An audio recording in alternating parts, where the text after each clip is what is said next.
많은 분들이 비싸게 치료받고 쉬면 낫는다고 믿지만 어깨는 쉬기만 하면 더 굳습니다. 저는 박도윤입니다. 30년간 어깨와 근골격을 연구해온 박사로서 수천 건의 회복 과정을 따라가 보니 값비싼 처치보다 벽과 수건, 우산으로 하는 루틴이 더 빨리 통증을 꺾었습니다. 여러분, 지금 어깨가 아프신가요? 팔을 올릴 때 번쩍하고 전기가 오는 것 같나요? 아니면 밤마다 쑤셔서 잠을 설치시나요? 제가 만나본 수많은 분들이 똑같은 고민을 안고 계셨어요. 그런데 정작 어깨 통증의 종류를 구별하지 못해서 잘못된 방법만 반복하고 계셨습니다. 50견은 견딜 만큼 아픈 스트레칭이 약이고 회전근개 파열은 아프지 않은 근력 강화가 해답이며 충돌 증후군은 자세를 펴서 끼임을 줄이는 것이 핵심입니다. 이 세 가지를 헷갈리면 몇 달을 노력해도 제자리 걸음이에요. 반대로 정확히 구별하고 맞는 방법을 쓰면 2주만 해도 달라집니다. 제가 연구하면서 가장 놀랐던 건 뭐냐면요.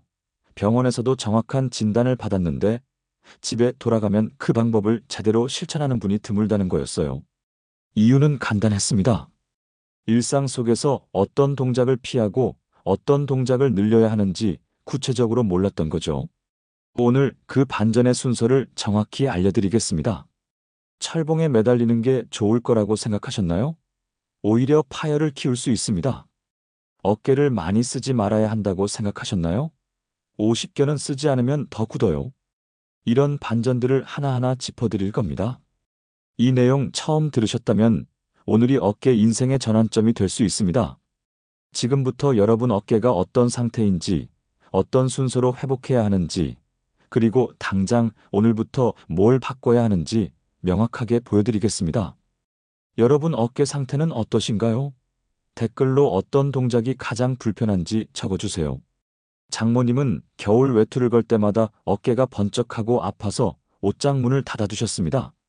높은 곳에 손이 닿지 않으니 생활 반경이 점점 좁아지더라고요. 69세 김경자님은 높은 선반에 접시를 올리다 번개처럼 아파 손을 떼곤 했죠. 부엌일 하나 제대로 못하시니 자존감까지 떨어지셨어요. 58세 이가은님은 밤마다 쑤셔서 자주 깼고 아침엔 어깨가 돌덩이처럼 굳어 있었습니다. 잠을 설치니까 낮에도 피곤하고 온종일 기분이 가라앉더래요. 세 분 모두 여기저기 방법을 찾아다녔지만 결과는 잠깐뿐이었어요. 한두 번은 나아진 것 같다가도 다시 원래대로 돌아가는 거예요. 왜 그럴까요? 제가 세 분의 일상을 자세히 관찰해봤습니다. 그랬더니 공통점이 보이더라고요. 첫째, 본인 증상이 뭔지 정확히 몰랐어요. 그냥 어깨가 아프다는 것만 알았지 50견인지 파열인지 충돌인지 구별을 못하셨죠. 둘째, 좋다는 방법을 다 따라했어요. 유튜브에서 본 동작, 이웃이 알려준 방법, 전단지에 나온 기구까지 닥치는 대로 시도하셨습니다. 셋째, 일상 동작을 전혀 안 바꾸셨어요. 똑같이 높은 선반에 손을 뻗고 똑같이 철봉에 매달리고 똑같이 무거운 걸 들었어요. 저는 먼저 스스로 구별하는 기준을 알려드렸습니다. 본인이 팔을 올릴 때와 남이 도와줄 때 각도가 같은지 다른지부터 체크하게 했어요. 그 다음 일상 동작부터 바꿨습니다. 높이는 스텝박스로 낮추고 철봉에 매달리던 습관은 중단하고 우산과 수건으로 각도를 관리했죠. 결과가 어땠을까요? 장모님은 2주 만에 외투를 스스로 걸기 시작하셨어요. 김경자님은 3주 차에 접시를 통증 없이 올리셨고요. 이가은님은 5일째부터 밤 통증이 확 줄었다고 일기에 적으셨습니다. 특별한 기구도 없었고 돈도 거의 안 들었어요. 달라진 건 딱 세 가지였습니다. 구별 기준을 알았고 맞는 방법만 골라 썼고 일상 습관을 바꿨어요. 여러분도 똑같이 하실 수 있습니다. 이 이야기를 끝까지 들어야 전체 흐름을 알 수 있어요. 중간에 놓치시면 가장 중요한 실천법을 못 보시게 됩니다. 뒤에 나올 구별법과 금기 동작, 그리고 하루 루틴까지 다 연결되어 있거든요. 혹시 아직 구독과 좋아요를 누르지 않으셨다면 지금 바로 눌러주세요. 올백새 채널은 여러분의 건강한 노년을 응원합니다. 이런 중요한 정보를 더 많은 분들이 알 수 있도록 구독과 좋아요로 응원해 주시면 정말 힘이 됩니다. 끝까지 보시면 왜 지금 당장 습관을 바꿔야 하는지 분명하게 깨닫게 되실 겁니다. 오늘 영상에서 말씀드릴 내용은 여러분의 어깨 관리 방식을 완전히 바꿀 수 있는 중요한 지혜입니다. 이 이야기를 끝까지 듣고 실천하셔야만 진정한 변화를 경험할 수 있어요. 마지막에 나올 단 하나의 습관이 모든 걸 바꿀 수 있으니까요. 이제 본론으로 들어가서 내 어깨가 어디에 해당하는지부터 딱 짚어보겠습니다. 여러분의 식습관을 바꾸는 작은 실천만으로도 충분히 일어날 수 있는 일이죠. 그래서 이제는 우리 일상에서 어깨 건강과 직접 연결되는 증상들을 하나씩 짚어보겠습니다. 제일 먼저 오십견을 구별하는 법부터 알아볼까요? 핵심은 능동과 수동 가동 범위가 똑같이 막히는지 보는 겁니다. 무슨 말이냐면요. 여러분이 스스로 팔을 올려봐도 특정 각도에서 멈추고 다른 사람이 도와서 올려줘도 똑같은 각도에서 멈춘다면 오십견 가능성이 큽니다. 국내 건강정보와 해외 재활 자료를 보면 유착성 관절 낭염, 그러니까 오십견은 능동 범위와 수동 범위 제한이 함께 나타난다고 정리되어 있어요. 관절을 감싸고 있는 주머니 자체가 쪼그라들었기 때문에 누가 도와줘도 더 이상 안 올라가는 거죠. 제가 만난 67세 박태수님이 딱 그러셨어요. 본인이 올려도 어깨가 귓볼 높이에서 멈췄고 제가 뒤에서 팔을 받쳐서 천천히 올려드려도 똑같은 각도에서 막혔습니다. 이게 확인되면 오십견이라고 봐야 해요. 그럼 어떻게 해야 하냐? 오십견은 스트레칭 자체가 약입니다. 그냥 쉬면 더 굳어요. 약간의 통증을 허용하면서 조금씩 늘려가야 굳은 막이 풀립니다. 벽에서 팔을 옆으로 미는 동작과 우산을 이용한 전 방향 스트레칭을 하루 3번 실시하세요. 이때 주의할 게 있어요. 통증이 견딜만한 수준을 넘어서 날카롭게 찌르는 느낌이 들면 잠시 각도를 낮추고 호흡을 고르세요. 무리하면 안 돼요. 견딜만한 당김 정도까지만 밀어붙이는 겁니다. 여러분, 본인이 올릴 때와 남이 도와줄 때 각도가 비슷하게 막히나요? 만약 그렇다면 오십견일 확률이 높습니다. 그 다음 오십견 스트레칭의 원칙을 말씀드릴게요. 오십견은 스트레칭 자체가 약이라고 했죠? 그런데 많은 분들이 아프니까 스트레칭을 대충대충 하세요. 그러면 안 됩니다. 약간의 통증을 허용해야 굳은 막이 풀려요.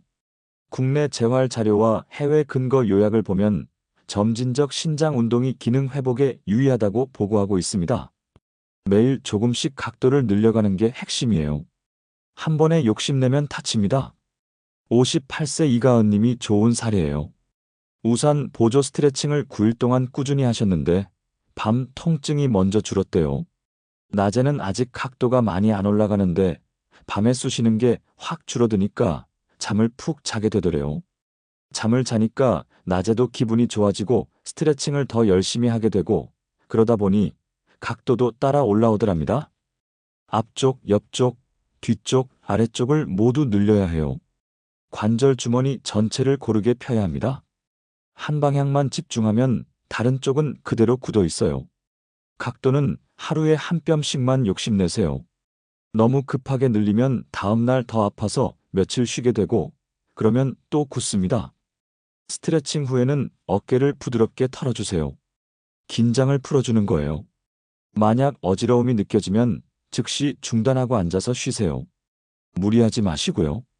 여러분, 스트레칭을 한 방향만 반복하고 있지는 않나요? 내 방향을 고르게 늘려야 한다는 거 꼭 기억하세요. 자, 이제 회전 근개 파열의 기준을 알아볼까요? 파열이 있으면 특정 각도에서만 번개처럼 아파요. 그런데 반대손으로 도와주면 올라가는 경우가 많습니다. 이게 오십견과 다른 점이에요. 오십견은 도와줘도 안 올라가잖아요. 파열은 도와주면 올라가는데 혼자서는 힘이 안 들어가서 못 올립니다. 국내 근골격 자료와 해외 스포츠 손상 요약을 보면 부분 파열은 특정 범위에서 통증과 근력 저하가 두드러진다고 정리되어 있어요. 힘줄 일부가 찢어져서 특정 각도에서만 아픈 거죠. 69세 김경자님이 바로 그러셨어요. 아픈 팔만으로는 접시를 못 올리는데 반대손이 팔꿈치를 살짝 받쳐주면 올라갔어요. 이럴 때는 근력 강화가 필요합니다. 그런데 중요한 건 아프면 안 된다는 거예요. 수건을 팔꿈치에 끼우고 배를 단단히 잡은 뒤 어깨 높이 아래에서 내외전과 외외전을 천천히 반복하세요. 손을 안으로 돌렸다 밖으로 돌렸다 하는 건데요. 이때 절대 어깨 높이 위로 올리지 마세요. 아래에서만 해야 안전합니다. 근력 운동은 아프면 절대 안 됩니다. 오십견 스트레칭은 약간 아픈 게 정상이지만 파열된 상태에서 근력 운동은 통증이 전혀 없어야 해요. 통증이 느껴지면 각도와 저항을 즉시 낮추세요. 억지로 하면 파열이 더 커집니다. 여러분, 어깨 높이 아래에서 통증 없이 반복할 수 있는 횟수는 몇 회인가요? 10번도 안 된다면 저항을 더 줄여야 합니다. 이번엔 충돌 증후군의 핵심을 말씀드릴게요. 자세가 구부정하면 견봉 아래 공간이 좁아져서 끼임이 심해집니다. 견봉이 뭐냐면요. 어깨뼈 위쪽에 툭 튀어나온 뼈예요. 그 아래로 힘줄이 지나가는데 자세가 구부정하면 그 공간이 좁아져서 힘줄이 눌리는 거죠. 국내 정형 자료와 해외 어깨 충돌 연구를 보면 앞구붐 자세와 견갑 기능 저하가 통증과 관련된다고 보고하고 있습니다. 쉽게 말해서 등이 굽고 어깨가 말리면 충돌이 생긴다는 거예요. 62세 박소진님은 벽에 기대고 천사 날개 동작을 했어요. 팔꿈치를 벽에 붙인 채로 20도 범위 안에서만 위아래로 움직이는 건데 통증 없이 조금씩 범위를 넓혀가셨어요. 3주 차에는 머리 빗는 게 훨씬 편해지더래요. 뒤통수와 어깨 끝을 잇는 삼각형을 크게 만들어 보세요. 턱을 살짝 당기고 가슴을 펴면 그 삼각형이 커져요. 그 상태에서 벽에 등을 붙이고 팔꿈치를 붙여서 상하로 미끄러뜨리세요. 아프면 안 됩니다. 서서 할 때 아프면 벽에 기대거나 누운 자세로 바꿔서 부담을 낮추세요. 여러분, 평소 어깨보다 앞쪽으로 손등이 많이 보이지 않나요? 거울 보고 체크해 보세요. 손등이 많이 보인다면 어깨가 말린 거예요. 그 다음 금기 동작을 바로 잡아야 합니다. 철봉에서 몸을 끌어올리는 동작과 어깨 높이 위에서 무게를 드는 동작은 손상을 키울 수 있어요. 건강하신 분들한테는 좋은 운동이지만 어깨가 다친 상태에서는 위험합니다. 국내 운동 손상 예방 권고와 해외 임상 요약을 보면 초기 회복기에 머리 위 동작을 피하라고 권하고 있어요. 충분히 회복된 다음에 서서히 높이를 올려야 합니다. 65세 정혜준님은 매일 아침 공원에서 철봉에 매달리는 습관이 있으셨어요.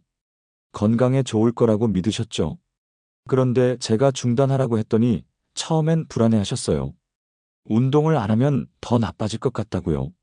그래도 일단 2주만 해보자고 설득했습니다. 결과는 놀라웠어요. 통증이 절반 이하로 줄었어요. 매달리기는 스트레칭으로만 짧게 하세요. 몸 전체 무게를 철봉에 맡기는 건 괜찮아요. 그런데 그 상태에서 몸을 끌어올리는 건 금지입니다. 무게 운동도 어깨 아래 각도에서만 실시하세요. 주의할 게 있어요. 통증이 줄었다고 해서 곧바로 머리 위 동작을 늘리면 재발합니다. 최소 6주는 어깨 아래에서만 운동하고 그 다음부터 천천히 높이를 올리세요. 여러분, 최근 일주일 동안 머리 위에서 무게를 든 적이 있나요? 있다면 당장 중단하세요. 생활 동작 수정이 절반입니다. 환경을 바꾸면 어깨 각도를 즉시 낮출 수 있어서 통증 자극이 줄어들어요. 아무리 운동을 열심히 해도 일상에서 계속 높은 곳에 손을 뻗으면 소용없습니다. 국내 인간공학 자료와 해외 일상 동작 연구를 보면 작업 높이를 낮추면 어깨 부담 각도가 감소한다고 정리되어 있어요. 당연한 얘기 같지만 실천하는 분이 드물어요. 장모님이 좋은 사례예요. 스텝박스를 사용해서 선반 높이를 보정하셨어요. 높은 선반에 올려둔 물건은 낮은 선반으로 옮기고 정 안 되는 건 스텝박스를 밟고 올라가서 손을 덜 들게 하셨죠. 청소할 때도 높은 곳과 낮은 곳을 구분해서 아픈 쪽 팔은 낮은 곳만 담당하게 했어요. 높은 선반은 스텝박스를 쓰세요. 무거운 겨울 옷은 2번에 나눠 걸으세요. 높은 곳은 덜 아픈 손으로 대체하고요. 한쪽만 쓰지 않도록 하루에 몇 차례 교대하는 게 중요합니다. 여러분, 집에서 가장 자주 팔을 높이 드는 장소는 어디인가요? 거기부터 바꾸세요. 마지막으로 기록이 치료제입니다. 각도와 통증을 적으면 5일차부터 변화가 보여요. 매일 하다 보면 나아지는지 안 나아지는지 헷갈릴 때가 있어요. 그럴 때 기록이 있으면 명확합니다. 국내 만성 통증 관리 자료와 해외 습관 연구를 보면 자기 기록이 실천율과 회복 속도를 높인다고 보고하고 있어요. 스스로 모니터링하니까 동기부여가 되는 거죠. 58세 이가은님은 매일 아침 팔이 올라가는 각도와 통증 점수를 적으셨어요. 일기 기록 5일째부터 팔이 더 올라간다고 적으셨고 10일째에는 통증 점수가 절반으로 떨어졌어요. 기록을 보니까 분명히 좋아지고 있다는 게 보이니까 더 열심히 하게 되더래요. 아침, 점심, 저녁 각도와 통증을 열로 표시하세요. 통증은 1에서 10까지 점수로 매기고 각도는 시계 숫자로 표시하면 돼요. 팔이 2시 방향까지 올라간다. 3시 방향까지 올라간다. 이런 식으로요. 다음날 목표는 한 칸만 올리세요. 욕심내지 마세요. 어제 2시였으면 오늘은 2시 반, 이 정도로만 잡으세요. 숫자에 집착하지 말고 통증 기준을 우선하세요. 각도는 좀 덜 올라가도 통증이 줄었으면 그게 좋아진 겁니다. 여러분, 오늘부터 무엇을 한 칸 올릴 수 있나요? 당장 종이 한 장 꺼내서 적어보세요. 이제 구별법을 다 배우셨으니 실천으로 넘어가야죠. 다음 장에서는 어깨 회복 루틴을 완전히 정리해 드리겠습니다. 자, 이제 루틴을 하나씩 정리해 볼까요? 첫 번째는 준비 루틴입니다. 자세를 먼저 세우면 이후 운동이 모두 쉬워져요. 많은 분들이 자세는 그대로 둔 채 운동만 열심히 하시는데 그러면 효과가 절반밖에 안 나옵니다. 벽에 뒤통수, 등, 엉덩이를 붙이고 3분간 숨을 고르세요. 이게 기본 자세예요. 처음엔 벽에 다 안 붙을 수도 있어요. 등이 둥글게 굽어 있으면 뒤통수가 안 닿거든요. 괜찮아요. 최대한 가까이 대고 턱을 살짝 내리세요. 턱을 내리면 뒤통수가 벽에 더 가까이 갑니다. 허리가 꺾이지 않도록 주의하세요. 허리를 억지로 벽에 붙이려고 배를 앞으로 내밀면 안 돼요. 자연스럽게 서되 어깨와 머리만 뒤로 당긴다고 생각하세요. 3분 동안 이 자세를 유지하면서 천천히 숨을 쉬세요. 코로 들이마시고 입으로 길게 내쉬세요. 여러분, 오늘 이 루틴을 시작할 벽이 집에 있나요? 당장 찾아보세요. 문틀 옆이든 거실 벽이든 괜찮아요. 두 번째는 50견전 방향 스트레칭입니다. 관절 주머니 전체를 늘려야 구름이 풀린다고 했죠? 앞, 옆, 뒤, 아래 네 방향을 다 늘려야 합니다. 우산을 하나 준비하세요. 접힌 우산을 양손으로 잡고 천천히 밀어 올리는 거예요. 앞쪽은 정면을 보고 우산을 앞으로 밀어 올립니다. 통증이 견딜만한 지점까지만 올리고 그 자세로 15번 호흡하세요. 들숨 날숨 한 세트가 한 번이에요. 15번 하면 대략 1분쯤 됩니다. 옆쪽은 우산을 옆으로 들고 올립니다. 귀 옆으로 올라가는 느낌이에요. 역시 통증 지점에서 멈추고 15호흡 유지하세요. 뒤쪽은 우산을 등 뒤로 돌려서 위로 밀어 올립니다. 이게 제일 어려워요. 각도가 잘 안 나올 수 있는데 조금씩만 올리면 됩니다. 아래쪽은 우산을 등 뒤에서 아래로 당깁니다. 한 손은 위에서, 한 손은 아래에서 잡고 아래 손으로 당기는 거예요.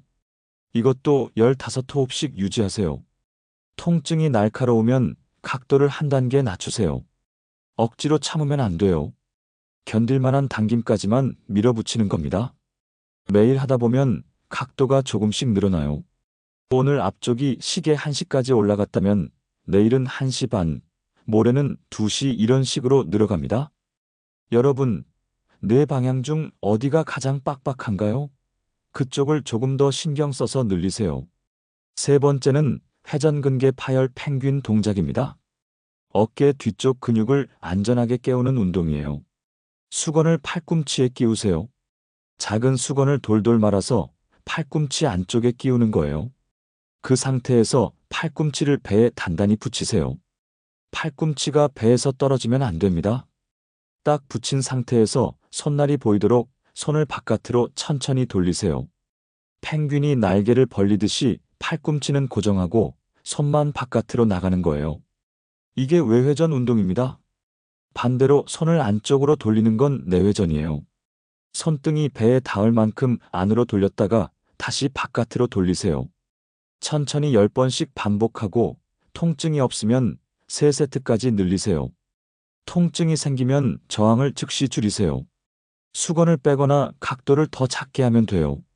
근력 운동은 절대 아프면 안 된다는 거 잊지 마세요. 여러분, 통증 없이 몇 세트를 유지할 수 있나요? 한 세트도 힘들다면 수건 없이 해보세요. 네 번째는 충돌 증후군 천사 날개 동작입니다. 견봉 아래 끼임을 줄이는 패턴 교육이에요. 벽에 기대세요. 등 전체를 벽에 딱 붙이고 팔꿈치도 벽에 붙이세요. 팔꿈치를 90도로 구부리고 손바닥은 앞을 향하게 하세요. 그 상태에서 팔꿈치와 손등을 벽에서 떼지 말고 위아래로 미끄러뜨리세요. 천사가 날개를 접었다 폈다 하는 것처럼요. 범위는 20도 안팎으로만 제한하세요. 너무 크게 움직이면 끼임이 생겨요. 위로 올릴 때는 손이 머리 높이까지만 가고 아래로 내릴 때는 팔꿈치가 허리 높이까지만 내려가면 됩니다. 천천히 10번 반복하고 통증이 없으면 3세트까지 늘리세요. 팔꿈치가 벽에서 떨어지면 다시 붙이세요. 떨어진 채로 하면 효과가 없어요. 서서 할 때 아프면 누워서 해보세요. 누워서 하면 중력이 덜 작용해서 더 편합니다. 여러분, 서서 하기와 누워서 하기 중 어떤 자세가 편한가요? 편한 쪽으로 먼저 시작하세요. 5번째는 일상 각도 다이어트입니다. 작업 높이를 바꾸면 통증 자극이 줄어든다고 했죠? 스텝박스를 활용하세요. 높은 선반에 있는 물건을 꺼낼 때 스텝박스를 밟고 올라가면 팔을 덜 들어도 돼요. 높은 선반 물건은 아예 재배치하세요. 자주 쓰는 건 낮은 선반으로 내리고 가끔 쓰는 것만 위에 두세요. 겨울 옷은 팔을 덜 들고 걸 수 있도록 옷걸이를 낮은 위치로 조정하세요. 무거운 물건은 2번에 나눠 올리세요. 쌀 한 포대를 한 번에 들지 말고 절반씩 나눠서 들으세요. 급하더라도 안전이 먼저예요. 여러분, 집에서 가장 먼저 옮길 물건은 무엇인가요? 당장 오늘 한 가지만 옮겨보세요. 6번째는 밤 통증 대처법입니다. 잠들기 전 가벼운 스트레칭과 따뜻한 샤워가 굳음을 줄여줘요. 밤에 통증이 심해지는 이유는 낮 동안 쌓인 긴장이 밤에 폭발하기 때문이에요. 잠자기 1시간 전에 벽 스트레칭을 5분 하세요. 앞에서 배운 뇌 방향 스트레칭을 가볍게 한 번씩만 하는 거예요. 무리하지 말고 가볍게만 풀어주세요. 그 다음 따뜻한 물로 샤워하면서 어깨에 물줄기를 쬐세요. 호흡을 길게 가져가세요. 들숨보다 날숨을 길게 하면 몸이 이완돼요. 코로 4박자 들이마시고 입으로 8박자 내쉬세요. 이걸 10번만 반복해도 긴장이 풀립니다. 밤에 날카로운 통증이 지속되면 각도를 낮추고 횟수를 줄이세요. 낮에 너무 무리했다는 신호예요. 다음 날은 강도를 조금 낮춰서 하세요. 여러분, 밤 통증이 심해지는 시간대가 정해져 있나요? 그 시간 1시간 전에 미리 스트레칭 하세요. 7번째는 주간 계획표입니다. 루틴은 한 번에 몰아서 하기보다 나눠서 하는 편이 효과적이에요. 하루에 3번 나눠서 하면 어깨가 긴장할 틈이 없어요. 아침은 자세 세우기로 시작하세요. 일어나자마자 벽에 기대서 3분 자세 세우기를 하면 하루 종일 자세가 달라져요. 점심은 스트레칭 시간이에요. 점심 먹고 나서 10분 정도 뇌 방향 스트레칭을 하세요. 저녁은 가벼운 근력 운동 시간이에요. 펭귄 동작이나 천사 날개를 하세요. 무리한 증가를 피하고 하루 한 칸만 올리세요. 어제 10번 했으면 오늘은 12번, 이 정도만 늘리세요. 욕심내서 갑자기 20번 하면 다음날 아파서 못해요.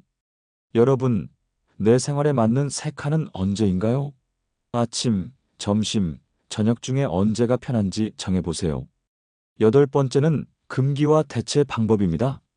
금기 동작을 알면 안전하게 회복할 수 있어요. 머리 위에서 드는 동작은 충분히 좋아질 때까지 미루세요. 최소 6주는 어깨 아래에서만 운동하고 통증이 완전히 사라진 다음에 천천히 높이를 올리세요. 철봉 끌어올리기는 금지예요. 대신 문틀 스트레칭으로 짧게 늘리고 내려오세요. 문틀을 잡고 몸 무게를 뒤로 빼면서 어깨를 늘리는 거예요. 10초만 늘렸다가 바로 내려오세요. 매달려 있으면 안 돼요. 무거운 걸 드는 동작도 조심하세요. 쇼핑백을 한 손에 다 들지 말고 양손에 나눠 드세요. 한쪽에만 부담이 가지 않도록 균형을 맞추는 거예요. 여러분, 지금 바로 바꿀 수 있는 금기 한 가지는 무엇인가요? 당장 오늘부터 중단하세요. 이제 마지막 정리로 넘어가겠습니다. 자, 오늘 내용을 정리해 볼까요? 잘못된 상식은 쉬면 낫는다. 많이 비비면 풀린다. 기구 하나면 끝난다였습니다. 수많은 분들이 이렇게 믿고 계시더라고요. 그런데 현실은 정반대예요. 쉬기만 하면 더 굳고 비비기만 해서는 안 풀리고 기구만으로는 부족합니다. 올바른 관리는 증상별 기준을 지키고 각도를 관리하며 매일 반복하는 것입니다. 50견은 견딜 만큼 아픈 스트레칭이 약이고 회전근개 파열은 통증 없는 범위의 근력 강화가 해답이며 충돌 증후군은 자세를 펴서 끼임을 줄이는 것이 먼저예요. 이 세 가지를 헷갈리면 몇 달을 노력해도 제자리 걸음입니다. 50견인데 근력 운동만 하면 더 아파요. 파열인데 무리하게 스트레칭하면 파열이 커져요. 충돌인데 자세는 안 고치고 운동만 하면 계속 끼어요. 잘못 관리하면 밤 통증과 굳음이 길어집니다. 낮에는 그럭저럭 버틸만 한데 밤만 되면 쑤셔서 잠을 못 자요. 잠을 못 자니까 낮에도 피곤하고 피곤하니까 운동할 의욕도 안 나고 그러다 보면 점점 악화됩니다. 몇 달, 몇 년 이렇게 가시는 분들이 많아요. 제대로 관리하면 2주 차부터 가동 범위와 수면이 달라집니다.